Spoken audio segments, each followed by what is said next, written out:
اعوذ باللہ من الشیطان الرجیم بسم اللہ الرحمن الرحیم۔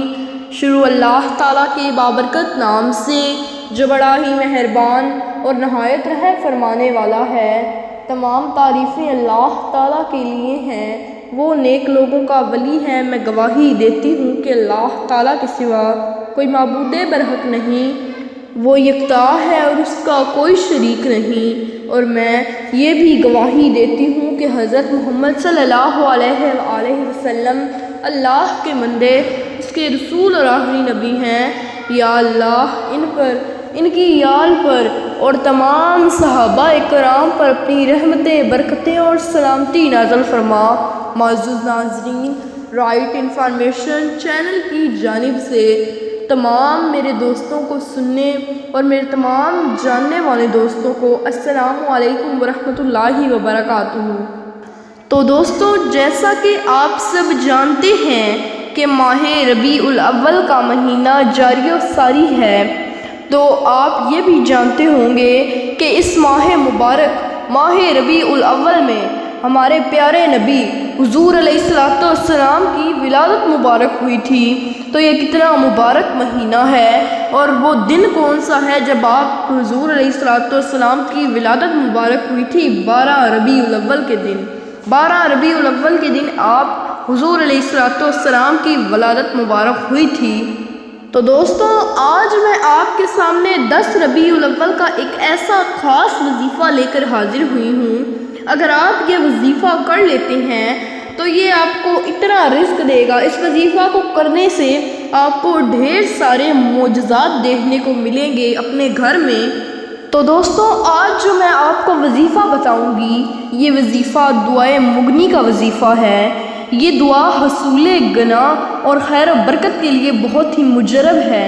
بے شمار صوفیاء کرام کے معمول میں یہ دعا شامل رہی ہے، اور دعا کے فوائد اور خواص بے پناہ ہیں، کیونکہ اسے پڑھنے سے مشکل کام بھی آسان ہو جاتا ہے، دنیا اور آخرت سمجھ جاتی ہے، پڑھنے والے پر اللہ کی رحمت کے دروازے کھل جاتے ہیں، دنیا میں عزت ملتی ہے، رزق میں اضافہ ہوتا ہے، ایمان میں استقامت پیدا ہوتی ہے، دشمن سے نجات ملتی ہے، مشکلات آسان ہوتی جاتی ہیں۔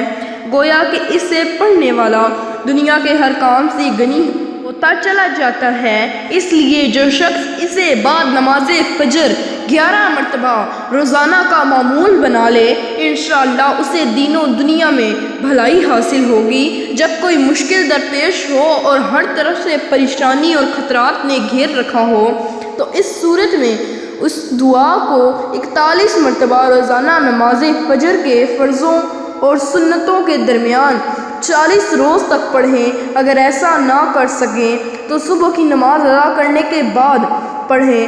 اول آخر 11 مرتبہ درود شریف پڑھیں۔ جسم اور قلب کی طہارت کا خاص خیال رکھیں۔ انشاءاللہ جو مقصد بھی ہوگا وہ بارگاہ رب العزت میں قبول ہوگا۔ ہر روز دعائے مغنی پڑھنے کے بعد اللہ کے حضور سجدہ ریز ہو کر دعا مانگیں، انشاءاللہ ہر مشکل حل ہوگی۔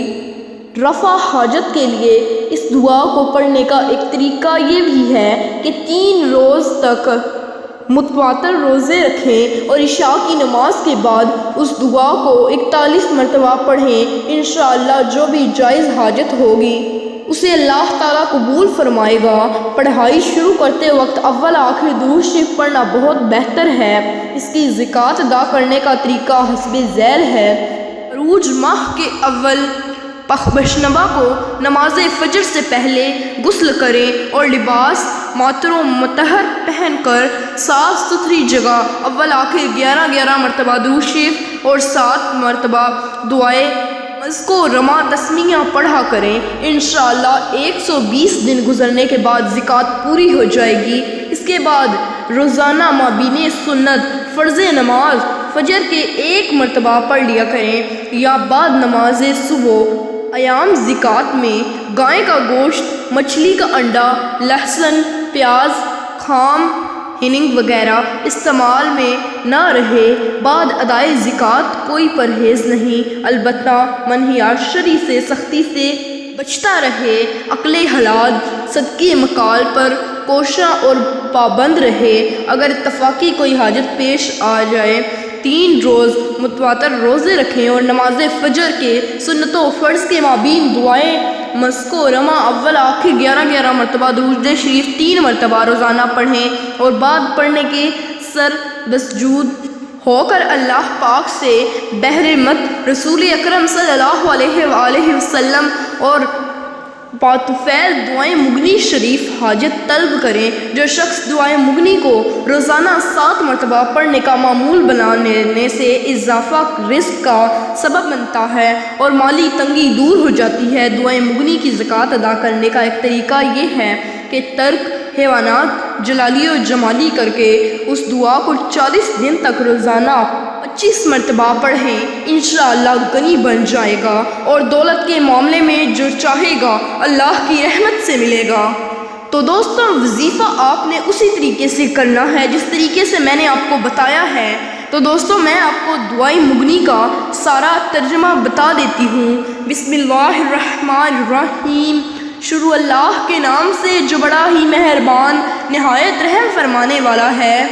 اے اللہ درود بھیج ہمارے سردار محمد اور ہمارے سردار محمد کی آل پر اور برکت اور سلامتی اور غیبی سے مدد مانگتا ہوں، تو میری مدد فرما اور تجھی پر میرا بھروسہ ہے، میری کفایت فرما۔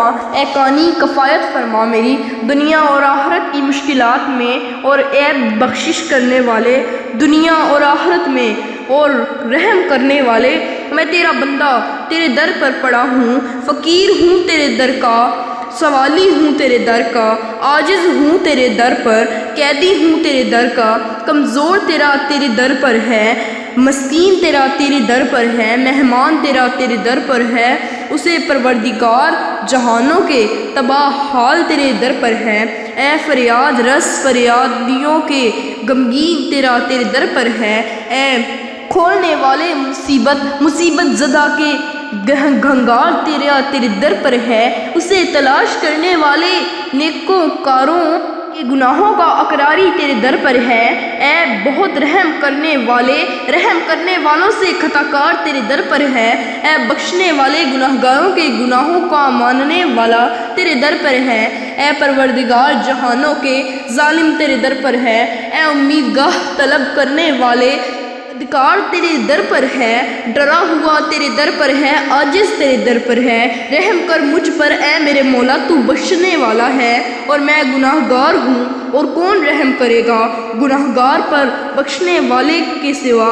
میرے مولا تو پروردگار ہے اور میں بندہ ہوں اور انہیں رحم کرتا بندے پر، مگر پروردگار میرے مولا تو تو مالک ہے اور میں مملوک ہوں اور نہیں رحم کرتا مملوک پر کوئی بھی مالک کے سوا۔ میرے مولا تو غالب ہے۔